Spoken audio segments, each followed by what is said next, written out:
So you want to ride 200 miles, right? Okay, I'll tell you a few things that I brought that I used. Bring your bike lock.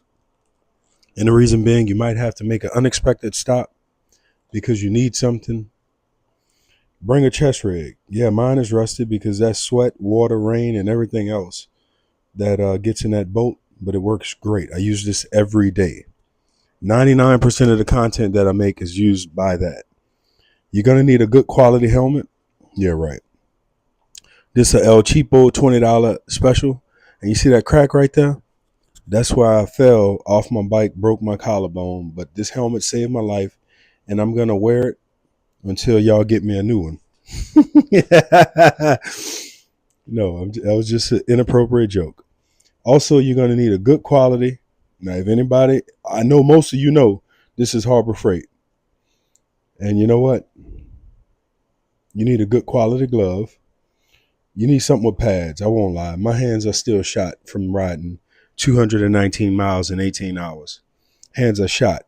Look, I was having trouble just. Anyway.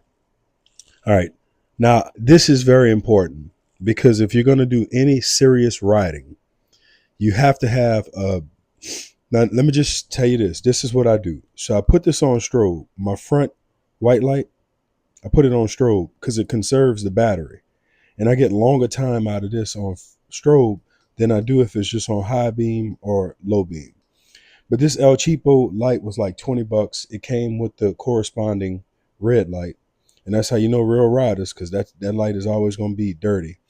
But anyway, what I'm telling you, my technique is you get this light. This light is so people can see you coming. All right, good or bad. They can see you coming. And this light is when you want to make daytime.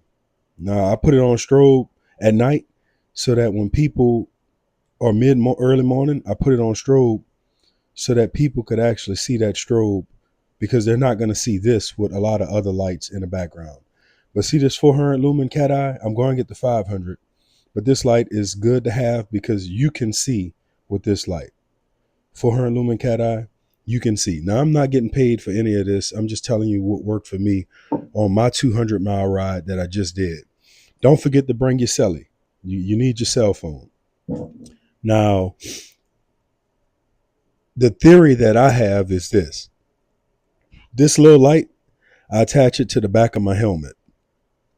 And I do not put this light on at all. This is my backup red light. So when I have to go through the neighborhood to get home, if this primary red light is dead that goes on my bicycle, then I'll put my backup red light on that's on my helmet on. That's just my thing. This is my primary front light. Now, if I need to see, I'll bring a headlamp or two headlamps. If I need to see, I'll bring one and then I'll use it. When that battery is gone, I'll use the other one because I'm trying to conserve this. However, with that being said, the headlamp is good to have because it's high, and when you turn your head, you can see. When you would have to turn your handlebars in order to see with this. You have to turn your handlebars in order to see with this. So the headlamp is a game changer for you being able to pivot your head to see. Now, most important, well, not most important, but very important, because if you're doing 200 miles like I did, you want to document it. You need your Strava app to stay up and fresh, and you need your battery on your phone good. So bring a backup or two of a cell phone battery, booster, whatever they call these things, a charger, because I used one charge, two, three. I used over 4 charges alternating these two. And you're also going to need the corresponding cable for your particular device.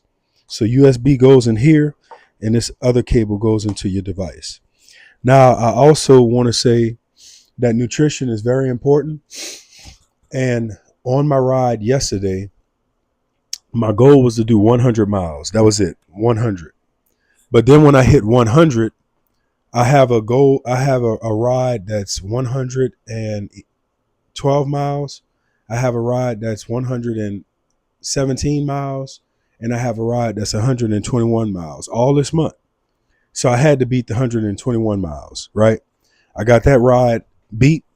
And then after that ride was beat, I said, well, I got to do more than 121, because I'm riding now at this point to make it the mother of all rides. So I have to just do my max, and this bit of kit right here is also important. And this is just an extra inner tube. But if you're going to do over 200 miles, I would say you got to find a balance between being too light and too heavy. But this is the thing. My bicycle is 43 years old. It's 100% steel. 100% steel. I don't have a bicycle where I'm worrying about weight. My bicycle is steel. It's 45 pounds.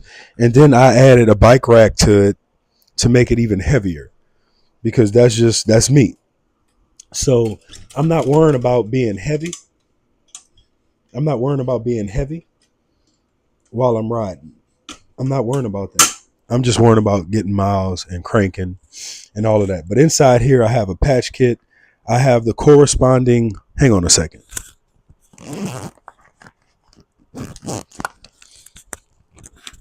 And I don't have on a shirt. That's why I can't do two hands. But I have the actual, all right, let's start here. I got a patch kit. I have a patch kit back here. I have a Ziploc to just put my phone in if it starts to rain. But it didn't got wet so much, I ain't even worrying about it no more.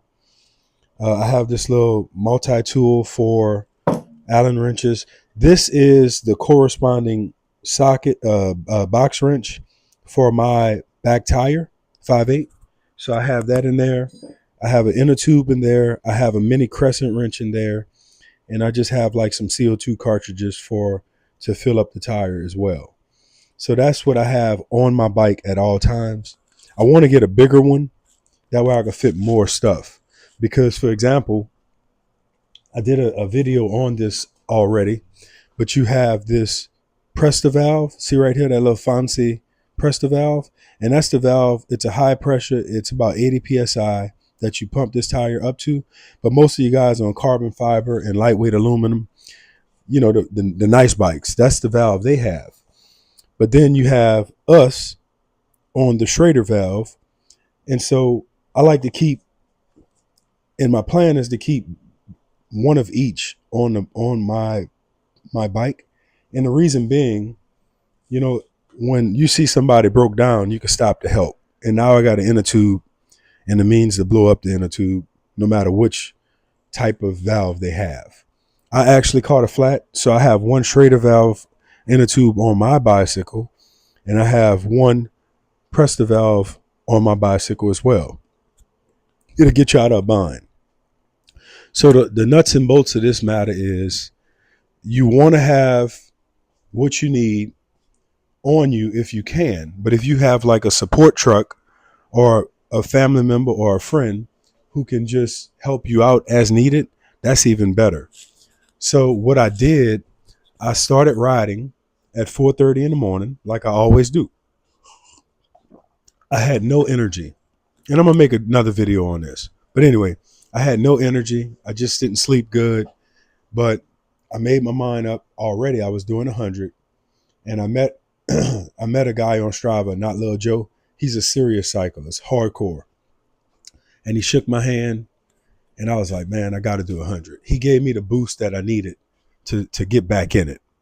And I got back in it. I was locked in. So when I did 100 miles, my brother-in-law, he was on the phone with me. When I did 100 miles, my homeboy, Daddy Fats, he was on the phone with me. And we did 100. And then I was like, I can't stop at 100 because I got to bust my top record of 121. So I bust that top record of 121.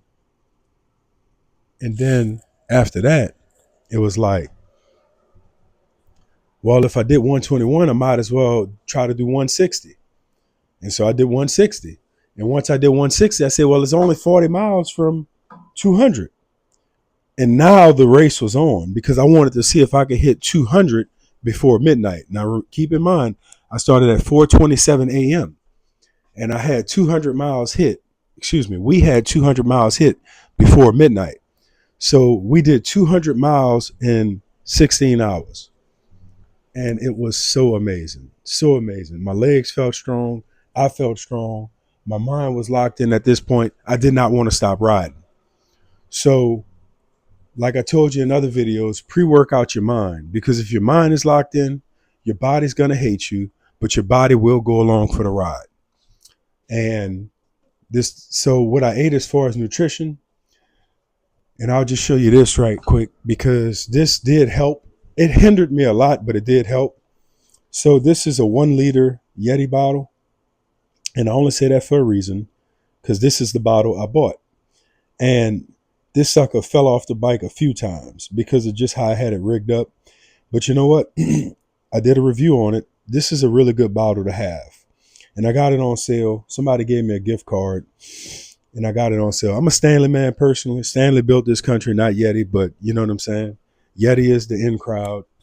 And I got the Yeti bottle. I had it just for cycling. That was my plan, a 1 liter bottle. And I drank 3 liters of water. Not Lil Joe is texting me. I drank 3 liters of water. Now, one time I put some instant coffee in this water because I like to do that. I like coffee water. So I'll take and put a splash of coffee in a bottle of water, and it's just amazing for me. Now, that's black coffee. It's just amazing. But anyway, so I put a little coffee in that water, instant coffee, and I drank one of those. Pardon me. I also I ate. Now, I don't have a supply truck. So what I have to do when I'm going to ride and grind, I have the wife boil me some eggs or I boil the eggs. And so I ride home. I pause my Strava. I eat a few eggs or some avocado or some tuna in a can or sardines or something like that. I hit it with a lot of salt and black pepper. I hurry up and gobble it down and I get back on the bike because that's the only way that I could get the proper nutrition that I need. In rare cases, I'll stop at my favorite store along the Levee Trail, River Fine Foods, or I'll ride to this other store that I really like on Lafayette Street. I think it's Birdie's or something like that. And I'll get something that I need there. But it's a whole lot cheaper to just, figure out the logistics of everything. I can't bring eggs with me on a trail. I'm not wearing a backpack. I'm not doing that. Now, if I did that, or if I had somebody at the ferry waiting for me, they could just give me a few eggs. I could gobble them down as I'm riding off into the sunset, like Wild Bill Hickok, right? But being that the situation is what it is, I got to power up and go. And so that's the nice thing about the Strava app. It pauses automatically, restarts when you're moving. So that's where I'm at as far as how I did it. Now, I did have to eat supper while I was cycling. So I paused my Strava. I ate a poke bowl for the first time. That sucker was swinging. The Rouse had a poke bowl. I don't know if I'm saying it right. I told my nephew, I said I had a poke bowl. He said, wait, pokey? I said, yeah, I had a poke bowl. And it was great. It was really good. And so I ate that poke bowl. And I put some soy sauce on it. And I put, because I just needed the sodium, honestly. I put soy sauce on it and I put some olive oil on it. And I almost died and went to heaven. I'm telling you, straight to heaven. That I could have ate the plastic the bowl was in. But I also had, at that point, 60 something miles road, so it felt so good to get rice and crab meat and avocado and lettuce and tomato and a little bit of tuna they skimp you on, even though it's called the poke bowl. But at the end of the day, it was very good. And I've been looking for that key all over the place, man. But it was very good. And so once I got the poke bowl in me, I ate 2 bananas. And then I drank a jug of coconut water. And I got back on a trail. And then at 200 miles, I hit it right before 5 minutes before 12 o'clock. I hit 200 miles. And then I have a goal of riding for 24 hours straight. And so I was supposed to stop riding at 4:30 in the morning. but I didn't. I stopped around 3 o'clock. So I ended up with 219 miles in 18 hours. Now, my performance suffered because I did not go back on the levee. And the reason I didn't go back on the levee is because, the levee has a different nightlife after night. And the freaks come out at night. And so I just didn't want to deal with the freaks, And I didn't want to deal with other things that may have been out there. So I just decided I would just ride in the city. That way I'm closer to home. I don't know where my body is going to be after riding 210 miles because this is all new for me. Brother-in-law looked it up, and you have experienced cyclists that can't ride 200 miles in 24 hours. So I asked him, I said, well, does that mean I'm athletic? But anyway, so it was a great ride. I'm about to go knock out 60 miles right now because I got to do a minimum of 20 miles every day. But on my Strava, not last week, but the week before, I rode 495 miles. I was 5 miles away from having a 500-mile week, and I stopped riding because I just felt like it wasn't worth it. But then the next week, I hit 401 miles, and the only reason I hit 401 miles for the week was because I had a 100-mile plus ride. But my numbers were real low, and I just didn't like that. I think I like hitting a minimum of 400 miles a week. I would love 500 miles a week. 500, that's a 2,000 mile month, excuse me. So I really like that. And I think that's going to be my goal, to hit 2,000 miles every month. What am I doing this for? I'm doing this because I want to do this to challenge myself. Brother-in-law closed out his rings. I call him the 365 legend because he exercised for 365 days and got super fit. And I respect him for it. I know it wasn't easy. I did not support him. But he been in my corner the whole way with this. And I tell him all the time, I appreciate him saving my life because he got me back motivated to take care of my health. And so my goal, because today is day 84, that's crazy. So since October 4th, I've rode a minimum of 20 miles a day. But today, for example, I didn't do my minimum. Even though I stopped riding at 3 o'clock this morning, I did not do my minimum for the day. So I got to do a minimum of 20 miles. But when I was looking at my numbers on Strava, if I do 60 miles, then I'll have a 500-mile week. So guess what I'm going to do? I'm going to do 60 miles. Now, look, I'm going to take my time. I'm going to try to do 10 miles an hour, but I'm going to take my time unless the wind is just good. If the wind is good, I'm going to crank and knock it out. But if I got to fight the wind like I fought the wind yesterday, I'm going to just take my time. I'll be cool with 60. And then I'll have my 500-mile week, and it'll be a good week. And then I'll get more than 500 because I still got to ride my 20 minimum for the rest of the weeks, But anyway, thanks for watching this super long video. I hope this gives you some insight into the bare minimum of things you may need if you want to do a 200-mile ride. Less than 1% of people could do it. But I know you could do it if you just apply yourself to doing it. That's just a few tips. And thanks for watching. And I appreciate you supporting the channel. I appreciate you supporting me. So the key points that I want you to remember: take care of yourself food-wise, but don't go crazy eating no big heavy meal. Boiled eggs are great. All right. Stay hydrated. That's important, but don't overhydrate. Also, have your primary lights multiple. Have your backup, your red lights multiple. That way you're safe and you're legal. And just enjoy the crank, man. That's all I can say, But thanks for watching, and get out there and experience the great outdoors however you can. You can also follow me on Strava. I don't get paid by Strava. I'm not even in a sponsor program.